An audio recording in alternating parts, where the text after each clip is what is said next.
মনসা পূজার জমজমাটটা এই বছর আমার শ্বশুরবাড়িতে নেই, কারণ জেঠু আমাদেরকে ছেড়ে চলে গেছেন, 1 বছর হয়নি, তাই কালুসো যাচ্ছে। আর কালুসো তো পুজো হয় না, তোমরা সবাই জানো। আর যাই হোক, এই বৃষ্টির সকালে গাছপালাগুলো দেখতে কিন্তু খুব ভালো লাগে, পুরো একদম ভিজা ভিজা হয়ে থাকে। আর এক্সট্রা করে জল দিতেও হয় না, নেচারে জলই পড়ছে। ঠাকুরঘরটা গুছাতে হয়েছে, কারণ কাল যেহেতু সোমবারে পুজো গেছে, শেষ সোমবার শ্রাবণ মাসের।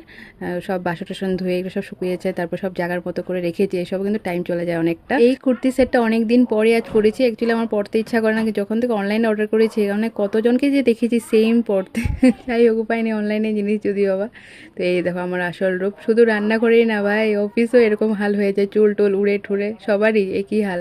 কিন্তু ছেলেদের একদিকে ভালো, চুল তো ওদের বড় না, তাই যেমন চুল ওমনই থাকে।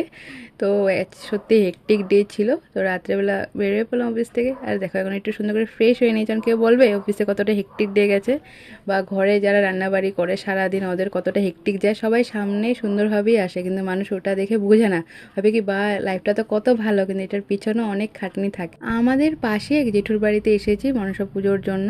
তো মাকে কি সুন্দর লাগছে। আর আমার মা উপোস করে দুধ কলা ভাসিয়ে দিয়ে অন্যখানে অঞ্জলি নেয়, তারপর মানে রাত্রেবেলায় কিছু একটা খায় আর কি। তো আদিতার সাথে এসেছি, আর এসে দেখি এখানে মিষ্টির সাথে দেখা হয়ে গেছে। মিষ্টি মানে আমার পিসি শাশুড়ি। তো মিষ্টিকে বললাম একটু হাই করো।